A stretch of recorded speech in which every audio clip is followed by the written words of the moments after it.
Hi guys, today is navigation time, and when you start adventure riding, you got your bike, luggage, gear and everything, you will probably look for a navigation system, and there's quite a few.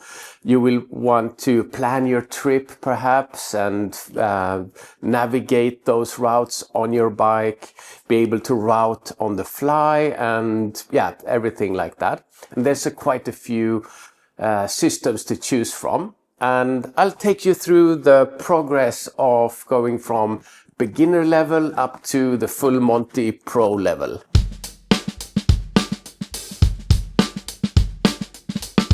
Hello and welcome. My name is Robert Baldinger. I make videos about everything adventure motorcycle related, specifically for those guys just starting out. So stay tuned for more and subscribe if you like it. So before we go down my route, let's look at the alternatives for navigation out there. And of course we have paper maps, and that may be, navigating by the stars and paper and everything, old school, but I don't really do that. But it's actually good to bring a paper map on your trips. It's a great way to meet people and look at the map together and get some ideas from the locals and everything. So that's not ruled out. And then we have the dedicated GPS devices. You buy a box and get a device and it does navigation and nothing else. It's a bit like the old Game & Watch games that I had as a kid. And if you want something more, then you buy another box. So back in the 90s, I was a tech nerd just like now. And I had the Nokia phone, I had a Palm Pilot computer, I had the mini disc music player, and I had a GPS device. And I thought that one day in the future, all of these devices will merge into one magic device. And here we are. Just a few pounds and years later. So now I will take you through the steps of starting with your personal mobile phone and progress all the way up to a professional setup. So unlike a dedicated GPS device, the smartphone has so many different apps that you can use. You can choose a favorite. You can use multiple ones depending on type of riding you do. Here's a list of the most popular ones, and you can have a look at if they support online or offline maps, because offline is very important if you don't have cellular connection. Many of them provide online planning tools so that you can sit by your computer and make plans for your trip, and then they just appear on your device without any transferring or anything. You also have Apple iOS or Android apps, and also support for CarPlay and stuff like that. Personally, I mainly use Stegra.io, DMD2 Maps, more on that later, and also Google Maps. So we just put the phone on the bike, plug it in for charging, and start the navigation, and we ride. So this setup will work perfectly for you sunshine weekend riders who goes for short trips in nice weather. But if you take it further than that, you will have some problems or risks. One is that this is your personal phone with everything, payments, phone for emergency calls and everything. And I dropped my bike down the ravine. I better call someone. It's on the bike. So one problem is wet and rain in several ways. When it rains on the screen, it's harder to use the touch screen and sometimes impossible, and especially with gloves on. So it needs to be somewhat dry. And then raindrops will actually sometimes be interpreted as user input on the screen. So it will start pressing things and just wild things will happen. So that's also a problem. And you can use a cover, like a case for the phone to remedy that. Charging is also a problem if you use the standard just cable charger, because if it rains, you will get moisture into the charging port of the phone. It will stop charging, and if you ride a full day, it will, empty the batteries, and you're sort of out of luck. And it will stay dead until the charging port is completely dry, because the phone won't work if there's moisture in the charging port. To remedy that, you can have a mount with a wireless charging. So you just put the phone on the mount and it will charge. And that works very well. And then you should also plug the charging port so you don't get wet in there. And that will take you a long way. Also with the mount, you should use a vibration damping mount for the mobile phone, because if you put your personal phone on here, if you have a somewhat new mobile phone with fantastic cameras that are on them today, they have very sensitive stabilization mechanics in there, and the vibration is known to have messed up quite a few mobile phones by all the vibration. So wireless charging, vibration damping mount. So put some money in the mount and you're good to go. And for step 2, we put our personal phone in the pocket on our body, safely put away, and we get a dedicated device for our motorcycle. And it could be just any phone or tablet that you want to use separately. You don't care about the vibrations of the camera because you're not going to take photos with it. And some of you will be upset now, but you should get an Android device. And when you calm down, I will explain why. And that's because putting a device on your bike, Apple just don't have any rugged devices. They have the iPhone and they have the iPad, and none of them are good for bike use. Going Android has several benefits. One is that there are so many rugged devices, from Ulefone to Samsung Galaxy Active Tabs and everything. This is the Itchy Boots approach, actually. She uses a rugged tablet, Android running Osmand. Because then you can have a dedicated mounting system, some permanent charging on the bike and everything. And Android also lets the developers take over the whole device, so you can get drive mode dashboard on there if you want. So this is what it looks like every time you start the device up, and you have bike-specific setups and information and everything. I will make a separate video on planning and using software and stuff like that. This is a bit more hardware.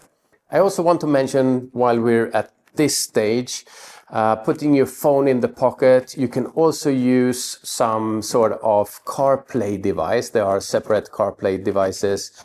Some bikes actually have support for CarPlay in the display.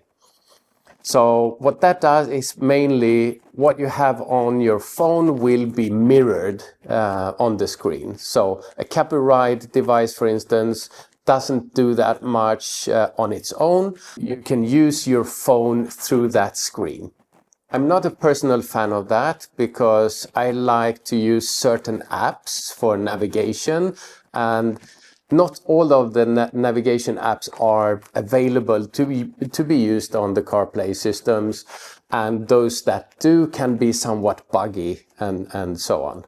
And I do like the dedicated setup with a fully functioning system on the bike.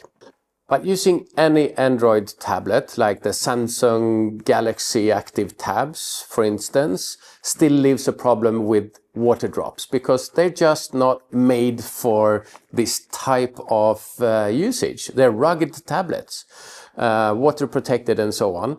But constant rain on the screen is still a problem. You can use apps to lock parts of the screen, but I tried it, and after a while, the rain hits the right little button down in the corner or something like that. And it hasn't been working 100% in heavy rain for me. And that's when we go to step 3. So step 3 is getting a device and mounting system that is made for motorcycle off-road adventuring, and that's the Thork Racing's T865 tablet. And it is also an Android tablet, but when I say it's made for motorcycling and navigation, it means that, for instance, compared to a Samsung Active Tab, the GPS circuit in here updates 10 times a second, whereas the Samsung is 1 time a second, so 10 times more frequent GPS updates. Another thing is the programmable hardware buttons on top here, which the other tablets just are lacking.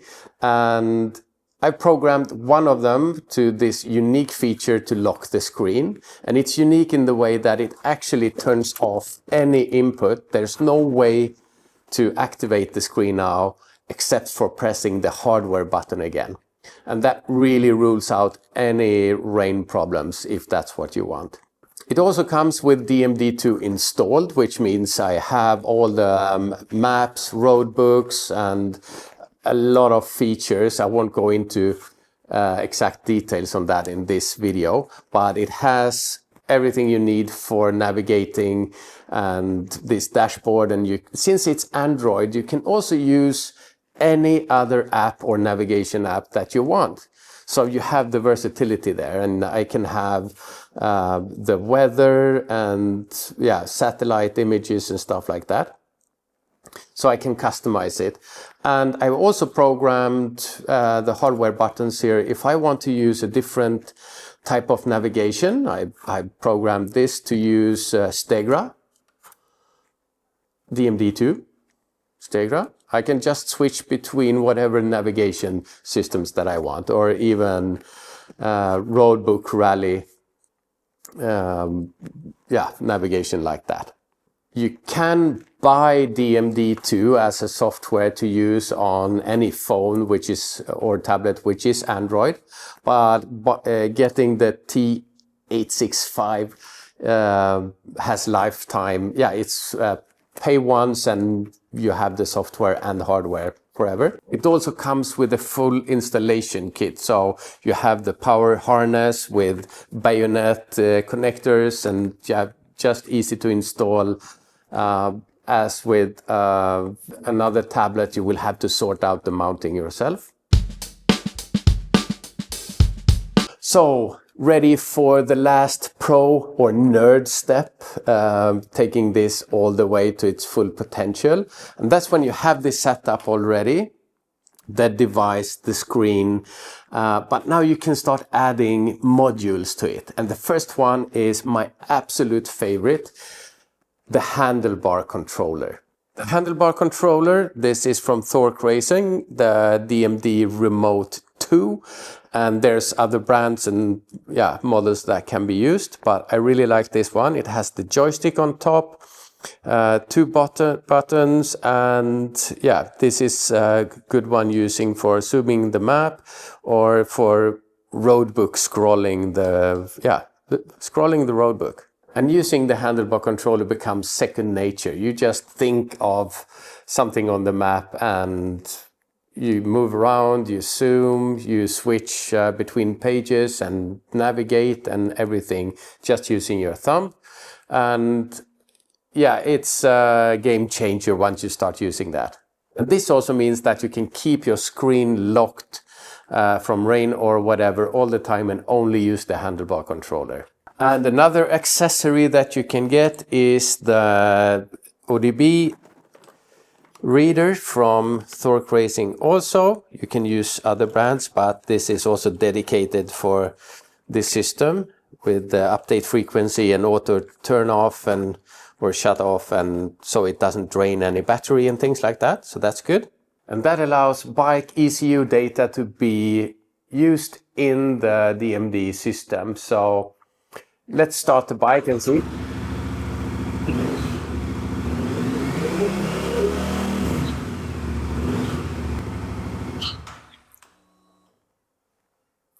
So, but not only on a specific screen, but on the map, for instance, I can choose to have coolant temperature or any bike data.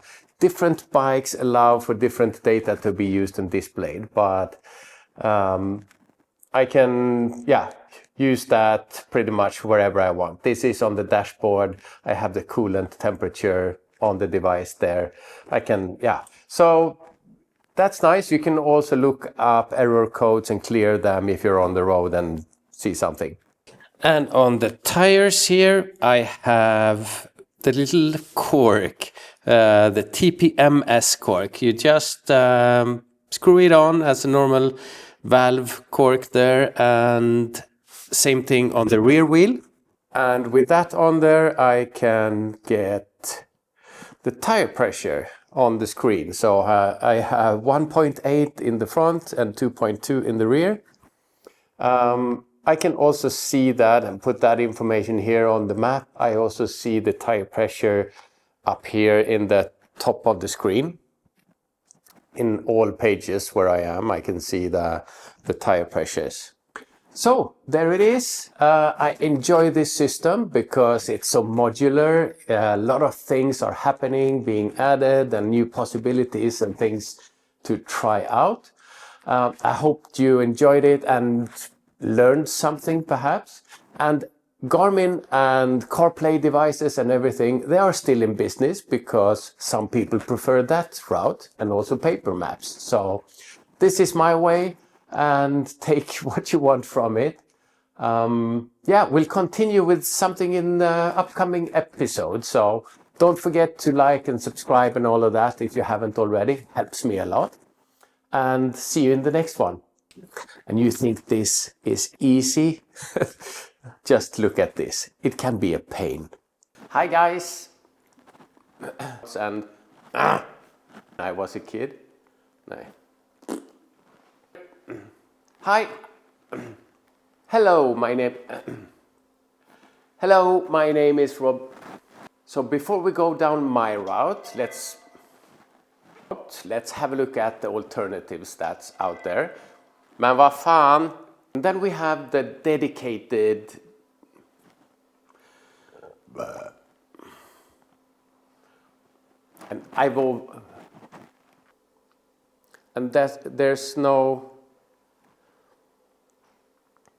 and there's no real